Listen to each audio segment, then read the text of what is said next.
tem muita gente que faz vou usar aqui uma metáfora, faz essa carreira, vamos chamar assim, carreira afetiva.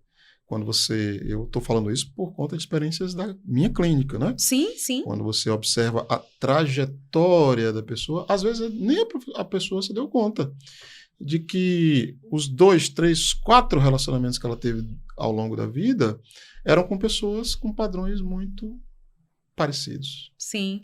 Né? Sim. Que sinaliza para essa coisa que você colocou, que não somos da terapia dos esquemas, mas a terapia dos esquemas explica mais ou menos assim, né?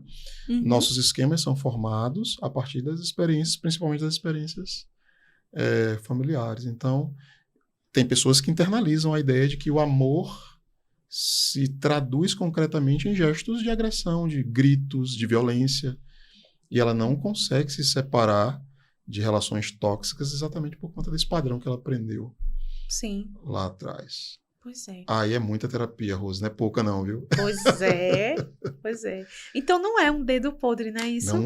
Não é. É a pessoa de forma, às vezes, até inconsciente, porque ainda não veio, né? De forma inconsciente, tá lá, repetindo. Né? E aí, no setting terapêutico, né? Por ser um local neutro, sem crítica, sem julgamento, onde você pode ser você, se encontrar com você, porque não é com a gente, não é nós psicólogos, é a pessoa consigo, não é? Você começa muitas vezes a ter esses insights e começar a perceber, não é? Claro, o profissional direcionando, não é?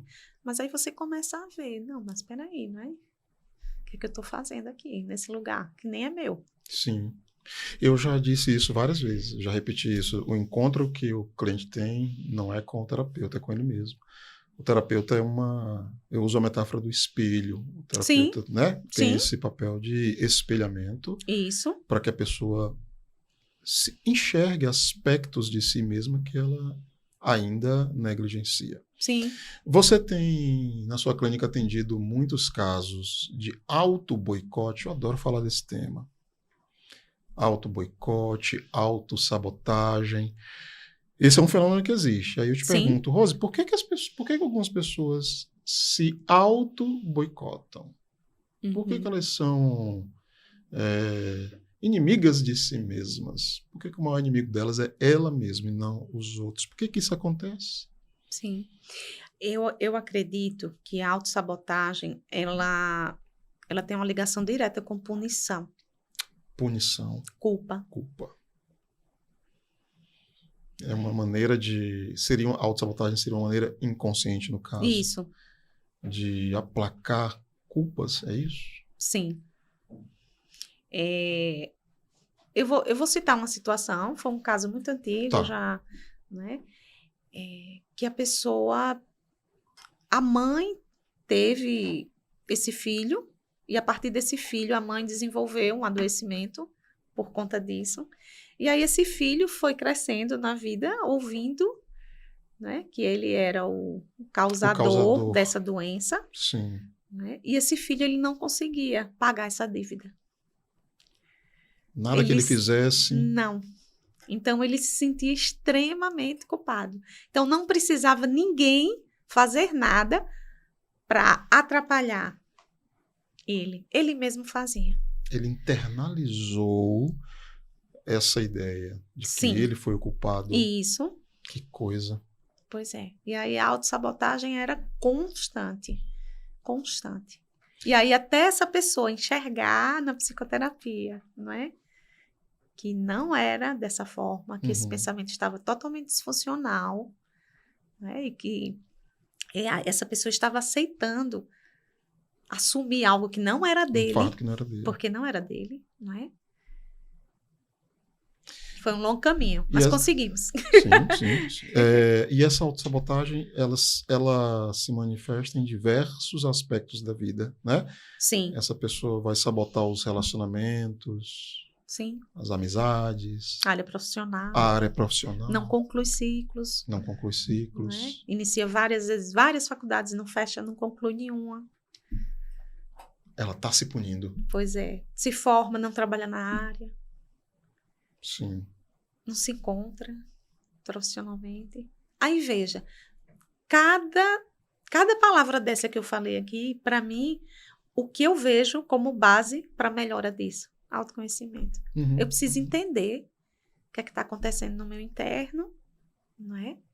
Por que eu estou fazendo isso comigo? Entendi. Olha, eu vou fazer... Nosso tempo está indo embora, a gente está quase concluindo. Já subiu ali a plaquinha, o Arthur já levantou a plaquinha dos 10. Mas eu quero te ouvir, eu quero te fazer uma questão relacionada com a Gestalt terapia. Aí você vai me explicar, porque eu não sou Gestalt terapeuta. Na Gestalt terapia, a gente tem, em princípio, talvez um dos mais famosos, né, da Gestalt terapia, que é a questão do aqui agora. Sim. Né? Trabalhar com o cliente no aqui e agora. E pelo que a gente está falando, essas questões todas sobre autoconhecimento que a gente colocou, elas demandam, na terapia, que se volte ao passado.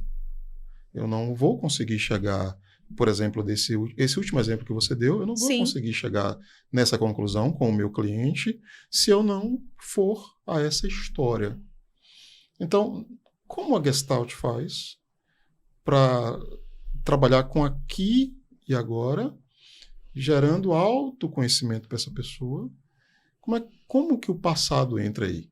O Gestalt terapeuta, ele poderá ir a esse passado, ele pode gastar um tempo investindo nesse passado para que esse cliente possa ir tendo a sua consciência mais ampliada, né? Chegar nesse estado de...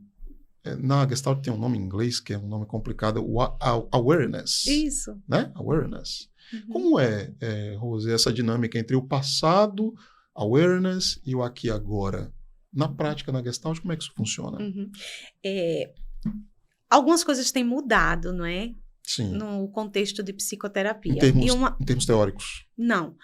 Algumas coisas na psicoterapia têm mudado no sentido de... Tem pessoas que procuram a psicoterapia já com algum entendimento, já perguntando qual a sua abordagem. Muito entende? Comum, muito comum. Não é? E isso Dr. é muito Google, legal, né? Dr. Google. E eu acho isso muito legal. Tá ótimo, não tá é? bom. É. E aí tem pessoas que perguntam dessa forma. Sim, mas a gente vai trabalhar o aqui e agora. E você está perguntando sobre isso lá da minha vida, quando eu tinha 10 anos? É a pergunta que eu estou fazendo. Não é isso? Olha só. Tudo que você viveu, que não foi fechada a Gestalt, que está em aberto, ela está no seu presente. Ela não está no seu passado. Sim. Entende? Portanto, eu tenho que ir nesse... Então, o que está aberto, a gente tem que ir lá. Não é... A rigor não é passado. Não. Perfeito. Não é. Perfeito. Então, gente, eu sempre falo isso. A Gestalt é ok. Nós vamos trabalhar aqui agora, equilibrar você hoje, não é? No seu presente. O que a gente tem realmente é o presente, mas a gente vai lá no seu passado conhecer toda a sua história. E nesse conhecer toda a sua história, eu vou identificando quais são as gestaltes que você vem deixando aberta no decorrer da sua vida. Essas gestaltes abertas, elas não são passado. Elas fazem parte do seu presente. Por isso que você está aqui, adoecido. Entende? Entendo e achei maravilhoso. Perfeito. O conceito de Gestalt, né, enquanto ciclo, ele é... Sim. Eu estudei um pouco, ele é muito potente. Sim, sim. E porque a vida da gente é feita mesmo disso, né? Sim. Dessas Gestalts que têm o seu...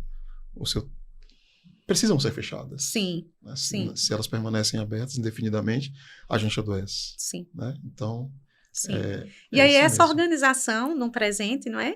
Sim. Trazendo tudo isso que está aberto e organizando o aqui e agora, que você tem uma possibilidade de futuro saudável. Sim. Entende? Porque senão você continua deixando aberto e seguindo, deixando aberto e seguindo. Para a gente terminar, a última pergunta, agora uma pergunta bem geral. Se você tivesse... Eu sei que é bem difícil responder isso, que é muito subjetivo. Mas se você tivesse de eleger, assim, qual é o grande ganho que esse processo de autoconhecimento, essa viagem dentro de si, pode oferecer a uma pessoa, o que você diria?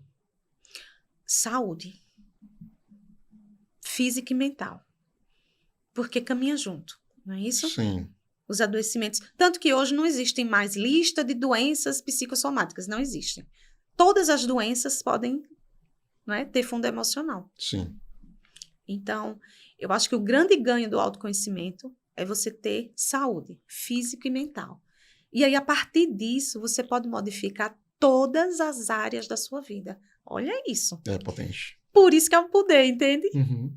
Por isso que autoconhecimento é poder.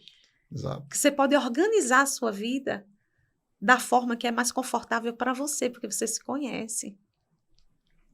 Isso mesmo.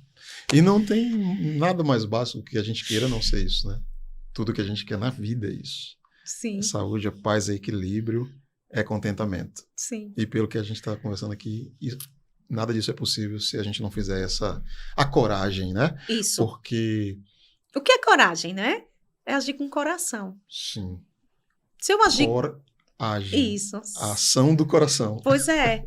Então, poxa, eu preciso me amar, não é? Não, eu digo Mas como isso. é que eu vou amar alguém que eu não conheço? Eu digo essa coisa da coragem porque eu suponho que muitas pessoas também evitam essa viagem porque ir para dentro de si eu posso me encontrar com dores, com emoções dolorosas, ou com dimensões de mim mesmo que eu prefiro negar. Né? Isso. Então, a gente não pode romantizar também, não. Essa viagem é dolorosa. Sim, sim. Tem dor. Porque você vai encontrar suas dificuldades, né? Tem pedras e espinhos lá dentro. Pois é, mas para arrumar isso, você tem que encontrar. Eu tenho que encarar. Sem encontro. Maravilha. Que coisa maravilhosa, muito bom. Gostei muito, uma conversa muito simples, muito singela, mas esse é um tema que dá milhares de opções aqui para a gente pensar.